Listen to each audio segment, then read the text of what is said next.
ये polity series का part 22 होगा। और आप Uttar Pradesh public service commission या किसी भी पब्लिक सर्विस कमीशन के लिए अगर तैयारी कर रहे हो तो पॉलिटी के क्वेश्चन आते ही आते हैं। और आप किसी भी पब्लिक सर्विस कमीशन के लिए तैयारी कर रहे हो, ये आने ही आने इस टाइप के क्वेश्चन, ठीक है। बस क्वेश्चन का थोड़ा लैंग्वेज चेंज हो सकती है, अदरवाइज बेसिक थीम जो होती है वो यही होती है। तो हम अपना लेक्चर स्टार्ट करते हैं। लेक्चर मैंने हिंदी और इंग्लिश दोनों के अंदर बनाए हैं, मतलब एक साइड में इंग्लिश में क्वेश्चन होते हैं, एक साइड में हिंदी में। तो हिंदी वाले हिंदी में देख सकते हैं, इंग्लिश वाले इंग्लिश में देख सकते हैं। और इससे पहले मैं 1 से लेकर 21 तक जो पिछले साल के क्वेश्चनों के लेक्चर हैं वो अपलोड कर चुका हूँ। ये 22वां लेक्चर है और जल्दी से देख लेते हैं यहाँ पर, क्योंकि आज इनका यूज होने वाला है। तो मैं आपको यहाँ पर छोटी सी बात बताना चाहता हूँ, छोटी सी तो नहीं है, अपने आप में बहुत बड़ी बात है, लेकिन जरा इसको समझ लो। इसमें क्वेश्चन है कहीं कहीं, देखिए हमारा जो कॉन्स्टिट्यूशन है, कॉन्स्टिट्यूशन के अंदर जो फंडामेंटल राइट दे रखे हैं वो पार्ट 3 के अंदर दिए हुए हैं, ठीक है, पार्ट 3 के अंदर। और आर्टिकल 12 से लेकर आर्टिकल 35 तक। और ये हम ना यूएसए से लिए हैं, यूनाइटेड स्टेट ऑफ अमेरिका से लिए हैं। तो इसमें जो फंडामेंटल राइट है वो कुछ इंडियन, मतलब कि कुछ कंप्लीटली इंडियन के, मतलब कि केवल इंडियन सिटीजन के लिए है। कुछ ऐसे हैं कि इंडियन सिटीजन के लिए भी है, बाहर के सिटीजन के लिए भी है। तो कौन कौन से ऐसे आर्टिकल्स हैं फंडामेंटल राइट के अंदर जो इंडियन सिटीजन के लिए हो, केवल इंडियन सिटीजन के लिए हो, ठीक है। तो एक तो आर्टिकल याद रखना 15, 16, 19, 29 और 30। ये लास्ट के तो कल्चरल राइट्स है, ये अभी हम देखेंगे। और ये जो है 15, 16, देखो ये लिखा हुआ है ना यहाँ पर, discrimination, prohibition of the discrimination, ये भी ये केवल इंडियन के लिए है। ये इक्वलिटी बिफोर द लॉ, इसमें इंडियंस के लिए भी अवेलेबल है और ये फॉरनर के लिए भी अवेलेबल है। किसी पर्सन के लिए, पर्सन में इंडियन भी आ जाते हैं, इंडियन सिटीजन भी आते हैं, बाहर का सिटीजन भी आ जाता है और कोई कंपनी भी आ जाती है। और ये equality of the opportunity in the matters of the, ये केवल भैया भारत के लोगों को, भारत के सिटीजन के लोग को ही रिजर्वेशन मिलेगा, तो इसलिए ये इंडिया के लोगों के लिए है। आर्टिकल 15, 16 हो गया। आर्टिकल 19 के बारे में बात कर लेते हैं। देखिए आर्टिकल, जरा एक बार आर्टिकल क्वेश्चन है इसमें, यहाँ पर आर्टिकल 16 दिखाता हूँ मैं। देखिए आर्टिकल 16 की क्लॉज बनी हुई है, क्लॉज 1, क्लॉज 2, क्लॉज 3, क्लॉज 4, इस टाइप से क्लॉज में होते हैं आर्टिकल, ठीक है, सब क्लॉज में भी होते हैं। जैसे यहाँ पर आर्टिकल 16 का क्लॉज 4 का सब क्लॉज 8, तो ये ऐसे आर्टिकल सब क्लॉज में भी होते हैं। तो ये जो आर्टिकल 16 की क्लॉज 1 है, केवल यही बोलती है कि जो there shall be equality of opportunity for all citizen, ठीक है, all citizen in the matter of the public employment. तो ये केवल आर्टिकल 16 की क्लॉज 1 ही बोलती है। तो ये क्वेश्चन याद रखना केवल 16 की, क्योंकि ये क्वेश्चन आगे है। और ये आर्टिकल 15 है। मैं यहाँ पर मैंने बहुत सारे पीडीएफ और पीपीटी ऐड कराई है उसके अंदर, डिस्क्रिप्शन बॉक्स के अंदर, किसी लेक्चर के अंदर, मुझे पता नहीं मैंने सबमिट नहीं, लेकिन एक लेक्चर के अंदर ऐड कराई है, तो आप देख लेना वो कौन सा था। और एक ये याद रखना कि ये जो ये वाला लास्ट वाला था ना, ये वाला ये एक आर्टिकल 15 और क्लॉज 6, इसके अंदर भी आर्टिकल 16 क्लॉज 6, ये वाला जो आर्टिकल है, ये 1 से 3 कॉन्स्टिट्यूशनल अमेंडमेंट एक्ट हुआ था 2009-19 के अंदर। तो इसमें 10% का रिजर्वेशन इकोनॉमिकली जो वीकर सेक्शन है उनके लिए, ईडब्ल्यूएस के लिए जो जोड़ा गया है, वो ये वाली क्लॉज जोड़ी गई। तो ये याद रखना, बहुत बार पूछा गया है क्वेश्चन अलग अलग एग्जाम में, इसमें की कौन कौन सी क्लॉज जोड़ी गई है आर्टिकल 15 और 16 के अंदर, ठीक है। तो आर्टिकल 15 के अंदर ये वाली क्लॉज जोड़ी गई है, आर्टिकल 16 के ऊपर मैंने ऊपर वाली क्लॉज दिखाई। अब देखिए आर्टिकल 19 आ गया। तो आर्टिकल 19 जो है ये वाला, ये केवल इंडियंस के लिए अवेलेबल है, ये वाला, मतलब ऐसा नहीं इंडियंस के लिए हो, मतलब आर्टिकल जो है ये केवल इंडियन सिटीजन के लिए अवेलेबल है, ठीक है, कहने का मतलब। तो कौन कौन से आर्टिकल मैंने बताया, आर्टिकल 15 हो गया, आर्टिकल 16 हो गया, आर्टिकल 19 हो गया, आर्टिकल 29 हो गया, आर्टिकल 30 हो गया, ये केवल इंडियन सिटीजन के लिए अवेलेबल है, ठीक है। तो राइट टू एलिमेंट्री एजुकेशन और protection of the life and personal liberty Indian के लिए भी है और भारत के लोगों के लिए भी है, दूसरे लोग हैं। Protection in respect of the convictions for the offences Indian के लोगों के लिए भी और फॉरेनर के लिए भी अवेलेबल है। तो भैया ये वाली बात याद रखना। अब हम चलते हैं, जरा मैं नेक्स्ट आर्टिकल का रहता हूँ, राइट अगेंस्ट द एक्सप्लॉइटेशन। पूरा का पूरा आर्टिकल ये जो है आर्टिकल, सॉरी ये वाला नहीं, ये इंडियंस के लिए भी अवेलेबल है, इंडियन सिटीजन के और बाहर के लोगों के लिए भी अवेलेबल है। Right to freedom of religion, ठीक है, तो यहाँ पर ये इंडियन के लोगों के लिए भी अवेलेबल है और बाहर के लोगों के लिए। ये वाला कल्चरल राइट्स वाला आर्टिकल 29, और ये वाला राइट तो भैया कल्चरल और एजुकेशनल राइट जो इंडियंस के लिए भी अवेलेबल है, सॉरी ये केवल इंडियंस के लिए अवेलेबल है, ठीक है, इंडियन 29। अब हम, ये आर्टिकल हो गया कॉन्स्टिट्यूशनल लिबर्टी, आज इस पर कोई क्वेश्चन नहीं है। इसमें याद रख लेना भैया कि राइट जो शेल्टर है वही फंडामेंटल राइट है, यहाँ पर right to shelter, right to privacy, ये सब फंडामेंटल राइट है हमारी सुप्रीम कोर्ट के जजमेंट में अलग अलग मैंने सारे यहाँ पर डाल दे। तो वो हाँ राइट टू प्राइवेसी कोटस्वामी जजमेंट में बोला गया था कि right to privacy is a fundamental right under the article 21 और ये आर्टिकल 19 के साथ भी रीड होता है। तो पहला वाला क्वेश्चन हम रीड करते हैं। पहला वाला क्वेश्चन ये है कि which one of the following is not among the 6 fundamental right provided by the constitution of India. देखिए इक्वलिटी, राइट टू इक्वलिटी, ये भी हमारे पास फंडामेंटल राइट है। इसके 14 से लेकर 18 तक आर्टिकल है। और राइट टू प्रॉपर्टी ये हटा दिया गया है, ये आर्टिकल 300A के अंदर डाला गया है और ये अब इसको जो है लीगल राइट बनाया गया। मैंने पिछले वाले लेक्चर में बताया संपत्ति का अधिकार हमारे पास फंडामेंटल राइट नहीं है। उसने यही पूछा था कि कौन सा इसमें से फंडामेंटल राइट नहीं है, तो हमारे पास जो बी ऑप्शन है ये राइट टू प्रॉपर्टी हमारे पास फंडामेंटल राइट नहीं है। राइट अगेंस्ट द एक्सप्लॉइटेशन ये है, right to freedom of religion ये भी है, धर्म की स्वतंत्रता का अधिकार भी है हमारे पास फंडामेंटल राइट, शोषण के विरुद्ध अधिकार भी है, लेकिन संपत्ति का अधिकार हमारा फंडामेंटल राइट नहीं है। तो आंसर हो जाएगा बी हो जाएगा। नेक्स्ट क्वेश्चन चलते हैं। Next question, which one of the following is not a fundamental right. तो right to property fundamental right नहीं है, आंसर लगा दो सी, आंख बीच कर, संपत्ति का अधिकार। Next question, which one of the following right is available to all the persons.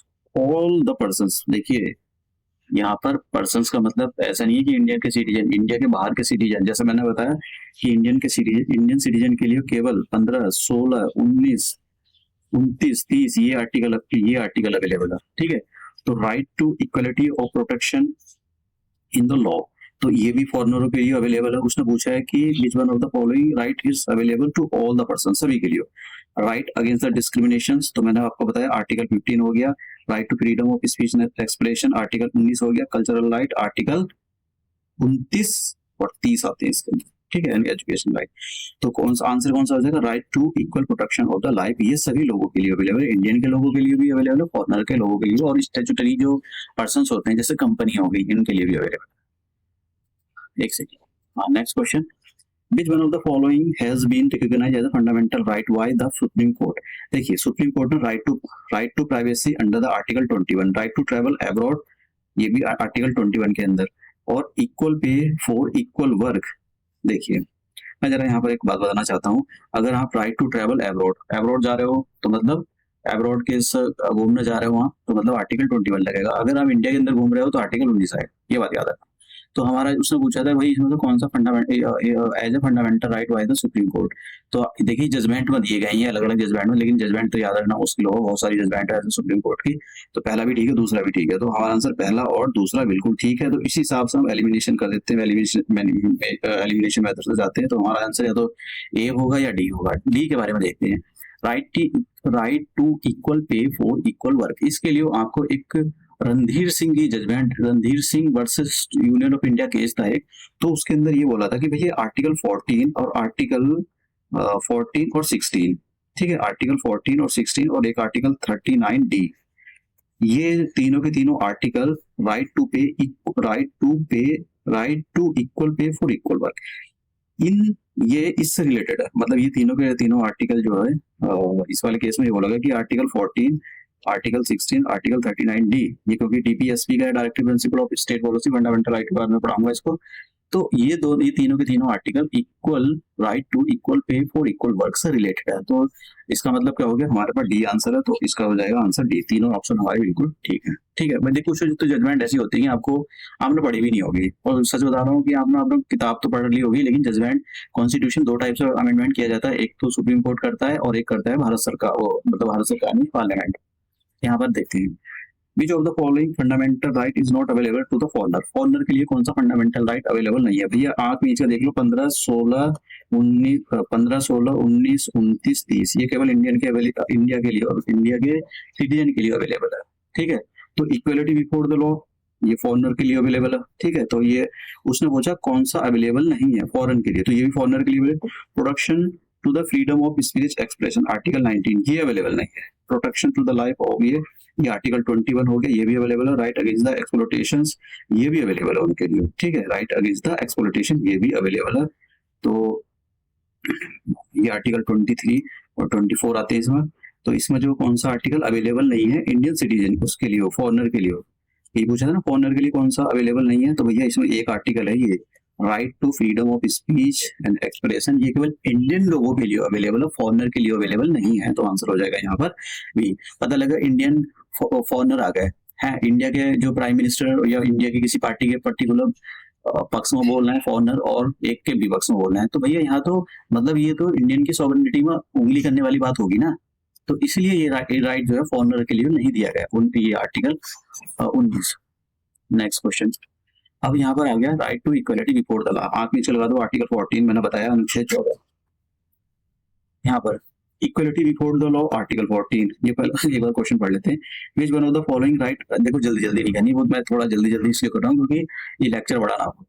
Which one of the following rights are not available to all the persons in India. ठीक है, यहाँ पर क्वेश्चन पढ़ लीजिए, which of the following rights, इनमें से कौन सा जो राइट्स है are not available to the all the persons. All the persons का मतलब ये होता है, देखिए ऑल द पर्सन्स का मतलब आप समझे, यहाँ पर कंपनी भी हो सकती है, इंडिया के सिटीजन भी हो सकते हैं, इंडियन सिटीजन और फॉरेनर भी हो सकते हैं। ठीक है, तो ये इसमें कहने का मतलब ये है कि सभी पर्सन के लिए ऐसा कौन सा राइट है जो सबके लिए अवेलेबल नहीं है।